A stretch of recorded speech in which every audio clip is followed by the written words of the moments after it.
आप सभी को सादर नमस्कार। मित्रों, लगातार फेसबुक लाइव में कोई ना कोई समस्या आ रही थी, जिसकी वजह से मैं ये वीडियो बना रहा हूँ। और वीडियो बना के अपना जो भी संदेश है मैं आप सबको इस वीडियो के माध्यम से आप तक अपनी बात पहुँचाना चाहता हूँ। क्योंकि लाइव वीडियो में मेरी आवाज़ बार बार लोगों को कम आ रही थी, तो इसलिए मैं वीडियो रिकॉर्ड करके आपसे संवाद करना चाहता हूँ। दोस्तों, हमारे देश में जो महामारी आई है, महामारी लगभग 100 साल पर ऐसी महामारियाँ आती, तो मेरे मन में कुछ विचार आए, जिसको लेकर के मैंने क्षेत्र के अपने बड़े भाइयों, अपने अभिभावकों से मैंने चर्चा की कि मेरे मन में जो विचार है, और मैं बहुत जल्द उसे भी आप सबके समक्ष रखूँगा। क्योंकि कुछ लोगों से मुझे सकारात्मक विचार मिला है और सहयोग की बात हुई है। कुछ लोगों ने कहा कि वो संभव नहीं है। मेरे मन में विचार था कि यह कोरोना महामारी जब शहरों में थी तो वहाँ पे स्वास्थ्य सेवाएं व्यवस्था थी, उसके बावजूद दिक्कतें हो रही थी। सरकारी तंत्र के ऊपर कहीं ना कहीं बहुत ज़्यादा दबाव हो चुका है। क्योंकि अगर दुनिया की बात करें तो दुनिया के हिसाब से हमारे देश की संख्या काफ़ी ज़्यादा है, और लगातार सरकार अपना मैराथन प्रयास कर रही है, एक से एक ज़बरदस्त फैसले ले रही है और ताबड़तोड़ एक्टिविटी जारी है। लेकिन उसके बावजूद अब समय आ गया है कि सोशल डिस्टेंसिंग का पालन करते हुए और एक दूसरे का साथ निभाते हुए हम सभी इस महामारी को हराएं और पूरी ताकत से इससे लड़ें। तो इसके दोस्तों, सबसे ज़रूरी जो मेरे मन में विचार था कि हम हर गांव में कोविड केयर सेंटर का निर्माण करें। और कोविड केयर सेंटर अगर हर गांव में उपलब्ध होगा तो इससे जो सबसे बड़ा फ़ायदा ये होगा कि मित्रों, जो भी हमारे भाई बंधु जरा सा बीमार हो रहे हैं तो उन्हें तुरंत अस्पताल वो नहीं जा रहे हैं, घर में रह जा रहे हैं, और ज़रूरी सुविधाएं उन्हें मुहैया नहीं हो पा रही हैं। ज़रूरी सुविधाएं जब मुहैया नहीं हो पा रही हैं तो उनका स्वास्थ्य बिगड़ जा रहा है। जब स्वास्थ्य बिगड़ रहा है, केस आगे बढ़ जा रहा है, तब दिक्कतें हो जा रही हैं, तब कैजुअलिटीज़ हो रही हैं। तो अगर कोई दिक्कत बढ़े उसके पहले ही हम रोक देते हैं, समय से पहले अगर हम सही समय पर बीमारी का पता चल जाए और सही समय पर उसका इलाज कर दें, बीमारी बढ़ने से पहले उसे रोक दिया जाए, तो ये दिक्कतें नहीं आएंगी, कैजुअलिटीज़ नहीं होंगी।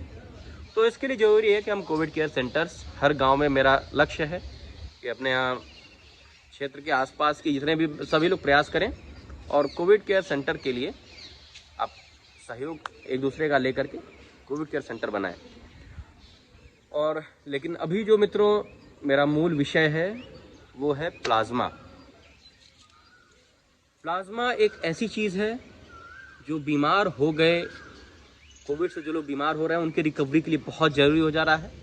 मुझे याद है पिछले साल मेरी माताजी का तबीयत ख़राब हो गया था और मेदांता में एडमिट होने के बावजूद जब डॉक्टर ने हमें कहा कि बिना प्लाज्मा के कोई रिकवरी की संभावना नहीं है, तो मैं उस समय मुझे लगा कि मैं पागल सा हो गया था। प्लाज्मा के लिए मैं यहाँ वहाँ दौड़ रहा था, कहीं कोई सहयोग नहीं मिल रहा था।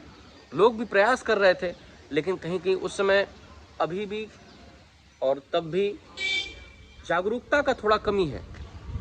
थोड़ी जागरूकता लानी होगी लोगों में। जब तक जागरूकता नहीं आएगी तब तक ये संभव नहीं होगा। मित्रों, हमें लोगों को जागरूक करना होगा। जो लोग कोरोना से रिकवर हो रहे हैं, जो भी लोग कोरोना से रिकवर हो रहे हैं, उन्हें हमें जागरूक करना होगा और हमसे बताना होगा कि भैया आधे घंटे का समय लगेगा। जैसे आप ब्लड डोनेट करते हो, ठीक उसी तरीके से आपको ब्लड ही देना होगा। आपके हाथ में एक नीडल लगेगा, एक पाइप लगेगी, उतना ही 1 यूनिट 2 यूनिट जो भी होता है उतना ही ब्लड निकलेगा जितना ब्लड डोनेट आप करते हो। उसी में से प्लाज्मा निकला, कोई अलग से आपके शरीर से कुछ अलग से नहीं निकाला जाता है। तो मित्रों, मुझे पता है, मैंने उस स्थिति को देखा था। क्योंकि जो स्थिति होती है वो बहुत दुखद कठिन परिस्थिति हो जाती है लोगों के लिए। लोग समझ नहीं पाते कि अब क्या करें।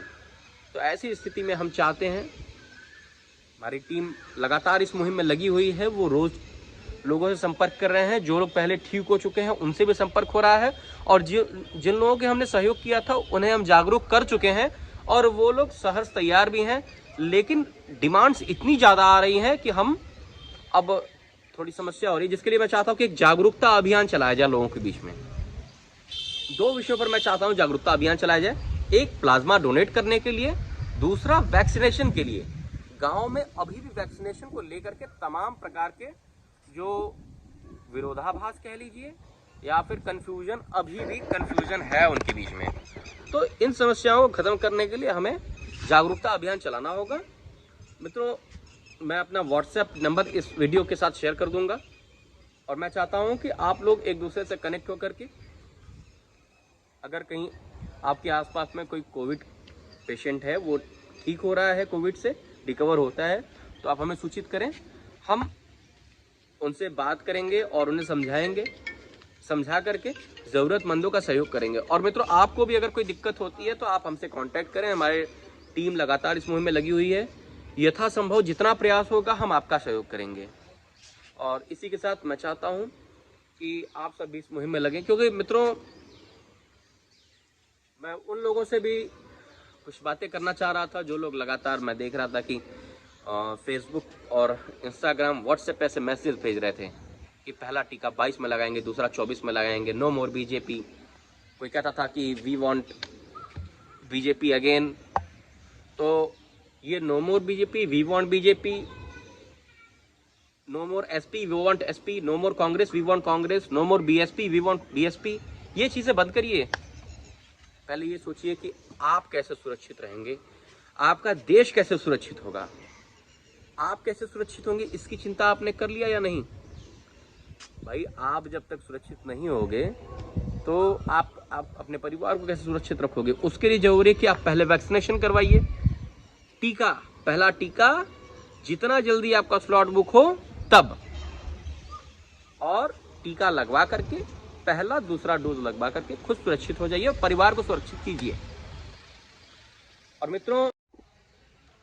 मित्रों ये जो मैं अभी जो बात कर रहा था कि जो राजनीतिक मुद्दे लोग बना रहे हैं, तो अभी राजनीति मत करिए, क्योंकि सबसे ज़रूरी है कि हमारा देश बचे, आप बचें। आप देख रहे हैं इतनी कैजुअलिटीज हो रही हैं और आपको समझ में नहीं आ रहा, आप अभी भी राजनीति किए जा रहे हो। अरे ये बुद्धि आपके पास है या नहीं है? कहाँ बेच खाई है? जरा सोचिए, समझिए कि इस देश का क्या होगा। आपको केवल राजनीति करनी है, लेकिन राजनीति करने के लिए भी लोग होने चाहिए। जब लोग ही नहीं होंगे तो आपकी राजनीति किस काम आएगी? कुछ लोग कहते हैं कि प्रदेश की बात करते हैं, देश की बात करते हैं, दुनिया की बात करते हैं। दोस्तों, ये लखनऊ में बने हुए विधानसभा जिसके लिए संघर्ष कर रहे हैं, या दिल्ली में बनी हुई पार्लियामेंट, या लाल किला, उससे देश नहीं होता। वो देश में एक पहचान बना सकता है, देश की पहचान बना सकता है, लेकिन वो देश नहीं है। देश क्या है? देश किससे बनता है? देश हमसे, आपसे, हम सबसे मिलके बनता है। और देश को जिंदा रखने के लिए लोगों को जिंदा रहना जरूरी है। तो इसलिए पहले मिलजुल करके इस महामारी को हराने के लिए एक साथ आइए, और सभी दलों के लोग अभी राजनीति छोड़ करके एक साथ आएं और इस कोरोना महामारी को हराने के लिए एकजुट हों। इसी के साथ मैं अपनी वाणी को विराम देता हूँ। धन्यवाद। भारत माता की जय। भारत माता की जय।